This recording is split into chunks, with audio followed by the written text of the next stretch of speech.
저는 깔깔깔 희망버스라는 다큐멘터리를 만든 이수정 감독입니다.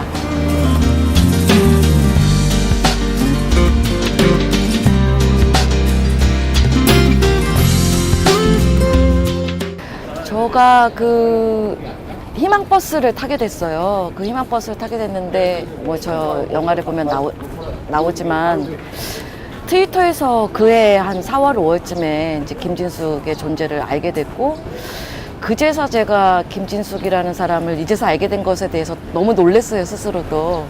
제가 그녀를 처음 알게 된 건 트위터를 통해서였다. 작년 2월 26일 날 로사가 확인을 정리해고 철회가 되기 전에는 절대 크레인에서 내려오지 않겠다는 불가능에 도전한 그녀의 끝을 보고 싶었다.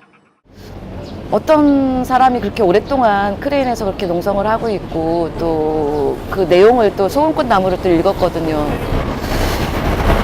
근데 거기 가서 직접 그분들을 보고 싶다.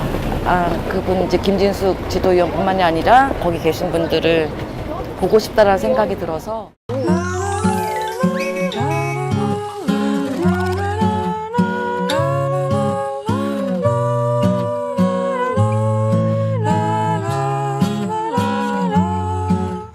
사실 뭐 이런저런 영화 쪽에서 뭐 극영화의 어떤 프로듀서를 하기도 하고, 또 방송 쪽에서 뭐 방송 일도 잠깐 하기도 하고 여러 가지 것들을 했지만, 이쪽 그 20대 중후반 때 경험했던 그때 순수한 마음으로 어떤 현장과 어떤 그 우리 사회 변혁을 위해서 애썼던 이런 것들에 대한 생각을 떨쳐버릴 수가 없었고, 이것이 굉장히 새로운 사건이라는 생각이 들었어요. 그래서 이런 역사를 이제 기록해야 된다는 어떤 욕망이 강렬하게 불타올랐던 거죠.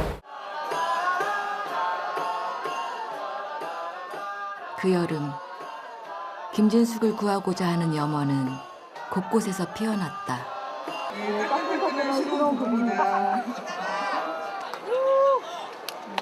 우리 아이들의 미래를 위해서 우리가 정말 열심히 살아야 되지 않겠냐. 힘으로 세상을 꼭 바꿨으면 좋겠습니다. 감사합니다.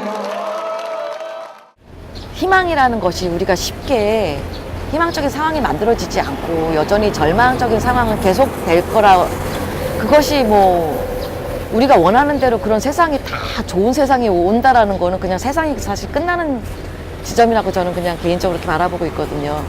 항상 힘든 지점, 절망적인 거는 항상 있다고 봐요. 선이 있다면 온전히 선만 있는 게 아니라 그 악이 함께 있기에 저는 선이 존재한다라고 보거든요. 그렇듯이 희망은 아무것도 없는 순수한 상태에서의 희망이 아니라 항상 절망이 있어야 희망이 있는 거라고 생각이 되는 하거든요. 그래서 단지 중요한 거는 그래서 뭐냐면은 사람이 그 희망 쪽에 서고 내가 스스로 희망이 된다라는 스스로 선포하는 게 중요하다고 생각을 하는 거죠. 절망은 늘 있는 거예요. 절망과 악으로 얘기될 수 있는 지점은 늘 있는 건데, 내가 스스로 희망이 되고 그 희망을 얘기하겠다라고 했을 때 희망은 만들어진다라고 그렇게 생각을 합니다. 송경동 시인 송경동 시인도 이제 기억에 남고, 그 희망버스 이제 과정 속에 2차 굉장히 다리가 그 전에 기륭에서 너무 열심히 또 포크레인도 올라가서 하다가 이렇게 뼈가 뭐 몇 조각으로 나서 목발을 짚고 희망버스에 너무 열심히 했잖아요. 그래서 송경동 시인이 사실 저를 움직인 것도 1차 희망버스를 제가 타게 된 것도 송경동 시인의 기곡글이 저를 또 움직였던 면이 컸어요. 2차 이후에 이렇게 수배가 내려지고, 그래서 저분이 또 언제 또 이렇게 갑자기 잡혀갈지 모른다라는 이렇게 위기감이 들어서, 그러기 전에 저 사람을 좀 인터뷰하고 싶다 생각이 들어서 이제 새벽에 이렇게 연락을 해가지고 새벽부터 날이 새 때까지 얘기를 하고 인터뷰를 또 했던 적이 있었는데, 제 다큐멘터리 이거를 하면서 이제 OST를 만들면서 엔딩곡을 영화에 넣으려고 녹음할 때 같이 그 스튜디오에 와서 노래도 같이 부르고 목발 짚고 와가지고 그랬을 때 참 고마웠고, 매일같이 걸어 내려오는 연습을 했다는 김진숙은 거침없이 가파른 계단을 내려왔다. 레드카펫은 아니지만 어느 영화의 여주인공보다 멋졌다.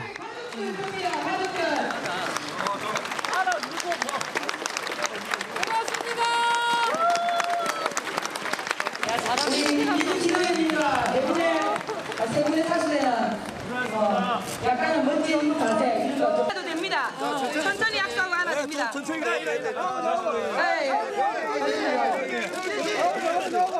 자, 앉으세요. 좀 앉아봐. 원동력은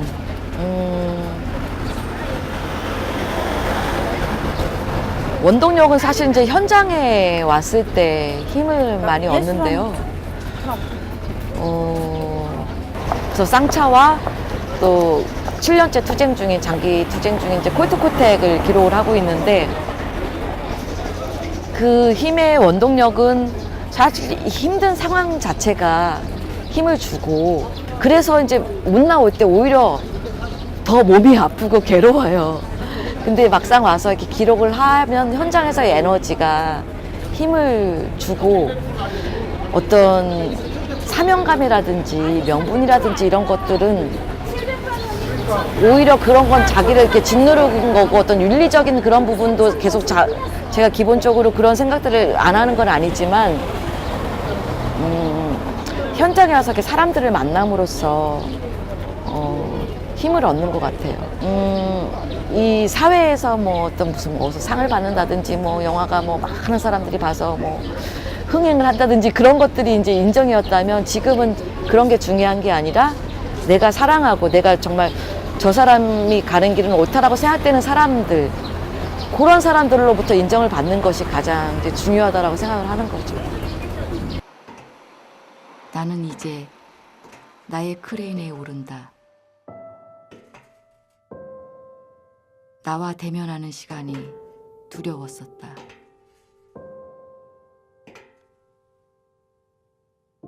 (1월) 차디찬 새벽 김진숙이 올랐던 이 크레인. 어둠 속 한 줄기 빛이 된 사건.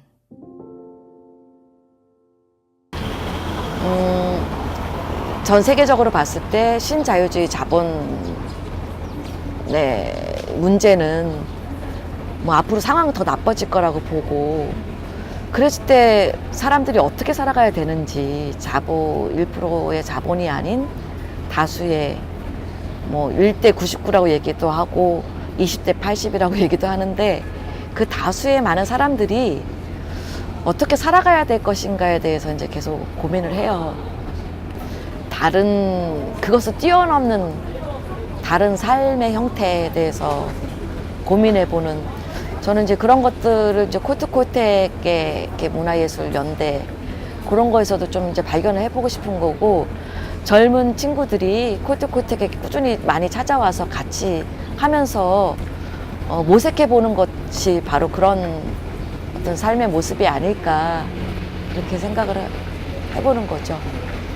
각자 약자라든지 가지지 못한 자들, 그 다음에 이렇게 내몰린 자들 이런 사람들이 지금 어딘가에 고용돼서 일하고 있는 노동자들이 있다면 저는 이제 해고자들, 그 다음에 내쫓긴 자들, 또 뭐 어떤 철거민들이라든지 또 어떤 소수자들, 약자들 이런 모든 사람들이 다 같은 입장이 아닌가 싶어요.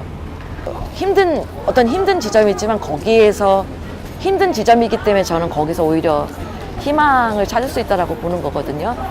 전혀 힘들지 않거나 편하거나 안락하거나 그런 데는 저는 희망이 없다고 생각해요.